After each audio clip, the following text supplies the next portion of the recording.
But look, we have a segment on here that we do, Tina, and it's called Keys to Victory. Oh, you got if you have them, put them out. Do you have them? I know I should have told you before. So, there we go. There we go. Keys to victory. So this is we're gonna give each 2 keys, do it one at a time, go around, and then give our second one on the second go around of what we think one thing that our team needs to capitalize on, offense or defense, that's going to make it for us. So Tina, we'll let you go first. What is one of your keys to victory? Our secondary has to control your wide receivers. Yeah, absolutely. Valid. That's a good one. Yeah. Will, what you think, man? So I'm going being in Denver and the crowd. That is a loud stadium to play in. Yes. All right. So but there's more to it on Sunday. Washington needs to score early to settle that crowd down because not only is it normally a loud stadium, they are celebrating legends and champions. Champ Bailey's going to be there. You know who else is going to be there? Clinton Portis will be in attendance on Sunday. They are celebrating some both past people Super in the Bowl trade. champions. I know.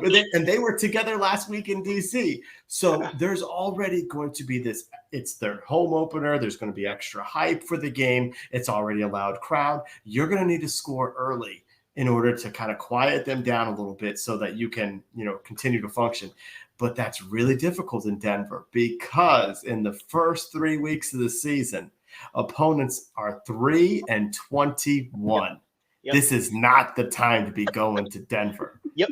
So it's going to be challenging. Going to be a big challenge. Because it normally takes the teams a half to get used to that temperature and I mean that the air quality, the altitude, right? So for me, it's let's deflate the ball, stay out of the air. We need to establish our run game. You talked about how you got, your run defense is good with, Zach Evans, but, maybe struggle elsewhere. That we struggled with our run with only having Brian Robinson getting just under 60 yards. We got under 100. We have to establish that run and take a lot of the pressure off of our quarterback, Sam Howell. We don't want him tossing to your Patrick Surtain. I don't need to see you excited about that. No. Love that, Sean. Yeah. Tina, what is your second and final key to victory? Well, I'm going to repeat what he said. Our second victory is our stadium, our fans, and the noise we can make. Because, I mean, coming to Denver is always an issue because of the altitude. It is harder to breathe. It is harder to be there. Now are also, and I love looking into the second half when like the defense or the offensive line has got the oxygen masks on and they're just like,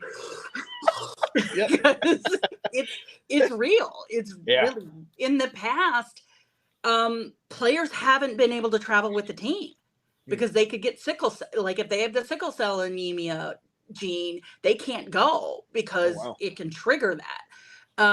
Secondly, the fans do get into it. And just a little correction, it's not our home opener. That was last week. It's our second game. But here's the thing, and I don't think a lot of people realize the reason why Denver is able to get as loud as it can is because all of the seats are made of girders.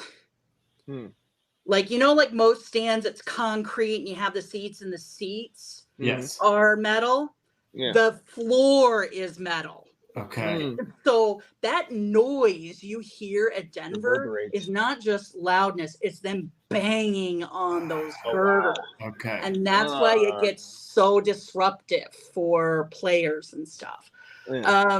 So that would be my keys to victory, is that the fan base and the stadium is always something in our favor. But not to just completely, but Russ has got to be, if Judy's back, that's the other key to victory.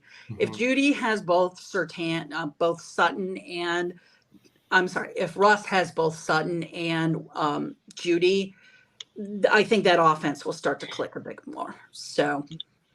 I like that. Will, what you got? I think it needs to be similar to what we said last week, where we have to make things easy for Sam Howell. We need to have short passing plays. I think we need to go after their DBs and linebackers. If knowing that no one goes after one corner, then don't do it. We have other receivers who can expose them. We have tight ends who can get open. So put the ball in your playmakers' hands and let them do it. And that will also take away the pressure from the pass rush and help Sam get into a rhythm, because what we did last week is not going to work. Probably will not work 2 weeks in a row.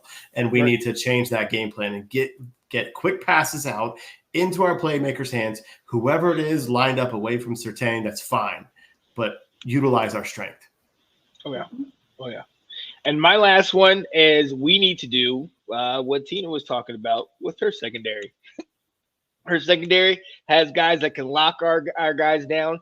And if that ball starts getting in the air, I'm worried about it. We need our secondary to do that. Hopefully Jerry Jeudy does not play. One more week, buddy. But if it is just Sutton out there, and another person I'm very fearful of, Javonte Williams, because he's a Tar Heel great. All right. So I know what he can do. All right. So our secondary needs to get up in their faces, needs to play impact defense. And honestly, I really want some interceptions. I want some turnovers by that secondary more than just that defense. And we know what our front four is going to do. I'm very confident in that. But our secondary, when the ball does get out, I need our secondary to make some plays and kind of, flip the field, help us out, man. Yep. So absolutely. Tina Winter, awesome. My dear, I hit you up at the very last minute. I said, you know what? We do have a Broncos fan. And you were ready. You were receptive. Tina, I thank you so much. I so appreciate it. You're welcome. You were awesome. Thank you. Thank you for having me on, guys. And hopefully this game, the refs aren't playing ticky-tacky little crap like they did with us last week. They'll let us play a game. Right. I mean, they'll be in your house, so we expect that. We're already expecting a little home cooking. Right. So, okay, guys. Well, it was great thank you for having me on. It was great to be on. And Sean, anytime, if I'm home or if I can get to it, I'll jump on. So, Tina, I can't wait. I'll definitely hit you up. And I look forward to seeing you in a couple weeks. 2 weeks. Looking forward to you. Get it in. Dun, dun, dun, dun, dun, dun, dun, dun. Let's go. The Washington Commanders. There it is.